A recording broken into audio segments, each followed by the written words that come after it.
السلام علیکم دوستو۔ حضرت علی علیہ السلام کے متعلق حضور اکرم صلی اللہ علیہ وآلہ وسلم کا ارشاد ہے، میں علم کا شہر ہوں اور علی اس کا دروازہ ہے۔ جناب علی علیہ السلام نے علم سیدھا معلم کائنات محمد مصطفیٰ صلی اللہ علیہ وآلہ وسلم سے سیکھا اور اپنی ساری زندگی حضور اکرم صلی اللہ علیہ وآلہ وسلم کے ساتھ گزاری۔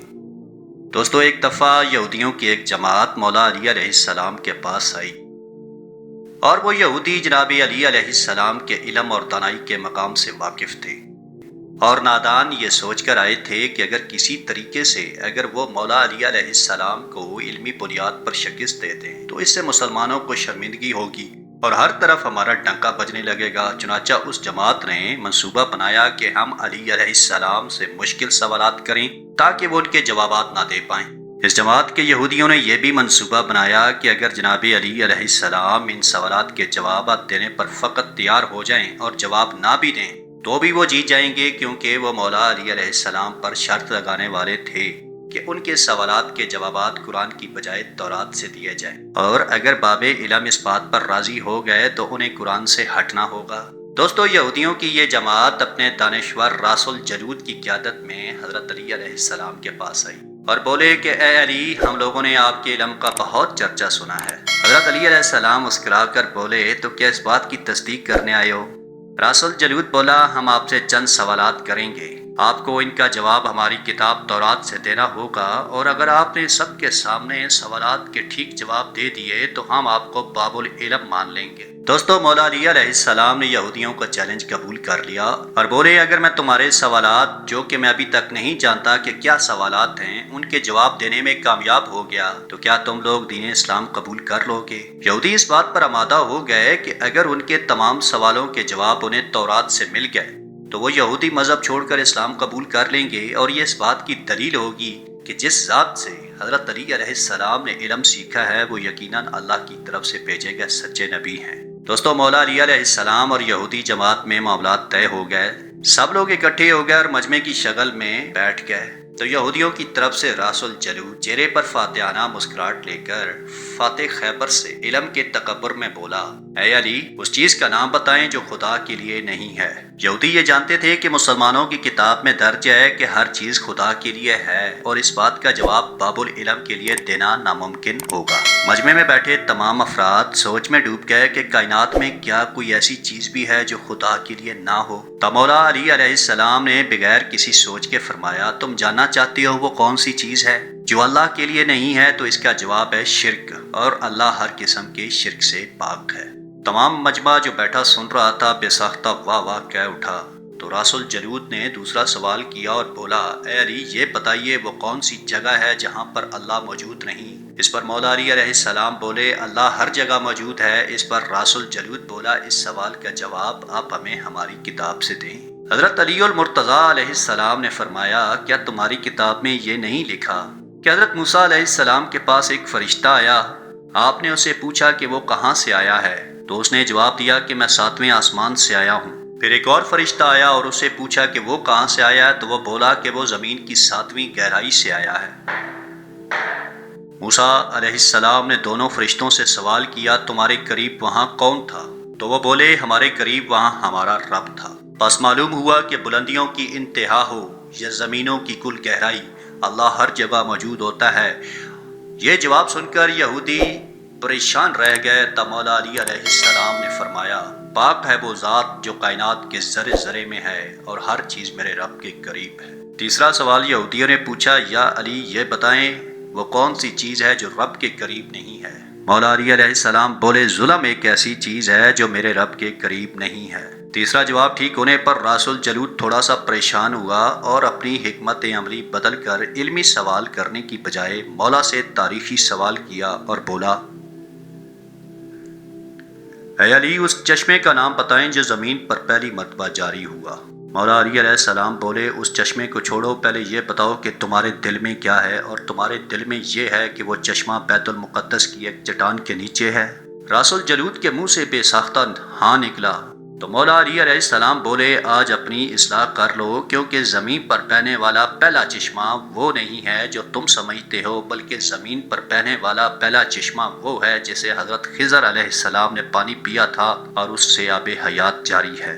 یہودیوں نے اس جواب کے بعد ایک اور تاریخی سوال کیا اور بولے یہ بتائیں وہ کون سا پہلا پتھر ہے جو آسمان سے زمین پر اتارا گیا؟ اس سوال پر مولا علی علیہ السلام بولے تم لوگوں کے ذہنوں میں پہلا پتھر وہ ہے جو بیت المقدس میں نصب ہے، لیکن تم لوگ یہ بات بھول جاتے ہو کہ خانہ کعبہ بیت المقدس سے کہیں پرانا ہے، اور حجر اسود اسی وقت نصب کیا گیا جب خانہ کعبہ پہلی دفعہ تعمیر ہوا تھا، اور وہی پہلا پتھر ہے جو آسمان سے زمین پہ اتارا گیا۔ دوستو، یہودی آپ کے جوابات سن کر ہمت نہیں کر سکے کہ انہیں غلط قرار دیں، کیونکہ آپ ان کے جوابات انتہائی دلیل کے ساتھ دے رہے تھے اور ان کی اصلاح بھی کرتے جا رہے تھے۔ تب ان کے ایک رہنما نے ایک اور مشکل سوال کیا اور بولا اے علی یہ بتائیں وہ کون سی چیزیں ہیں جو مسلسل کم اور زیادہ ہو رہی ہیں؟ اس پر مولا علی علیہ السلام بغیر کسی سوچ کے بولے تم اپنے ماہو سال پر غور نہیں کرتے کہ ہر دن اور رات آنے والے دن اور رات سے پہلے مسلسل کم ہوتی ہے اور پھر مسلسل زیادہ؟ راس الجلود نے اس پر ایک اور سوال پوچھا، بولا زندہ رہنے کی پہچان سانس لینا ہے، کیا کائنات میں کوئی ایسی چیز بھی ہے جو سانس لیتی ہے مگر زندہ نہیں ہے؟ حضرت علی علیہ السلام نے فرمایا جانتے ہو نا کتاب میں لکھا ہے کہ صبح جب نکلتی ہے تو سانس لیتی ہے، حالانکہ صبح کے پاس نہ روح ہے نہ جان۔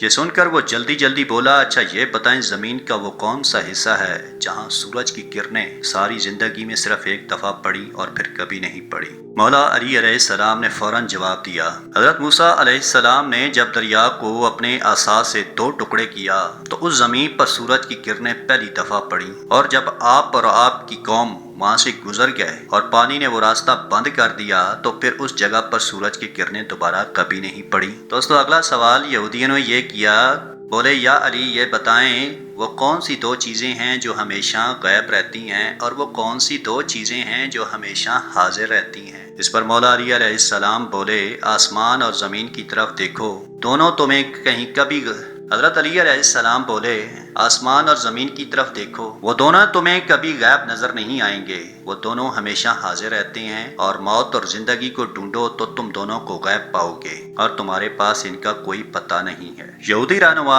حیرت زدہ تھا مگر اپنے سوال پر اسے یقین تھا کہ اس کا جواب نہیں ملے گا، لہذا بولا اے علی وہ کون سی چیز ہے جس کا خالق خود اللہ ہے مگر اس کے بارے میں خود سوال بھی کرتا ہے؟ حضرت علی علیہ السلام نے سوال کا جواب دیا، حضرت موسیٰ علیہ السلام کے عصا کا خالق خود اللہ ہے، اور اس عصا کے بارے میں اس نے خود موسیٰ علیہ السلام سے سوال بھی کیا اور پوچھا اے موسیٰ یہ آپ کے ہاتھ میں کیا ہے؟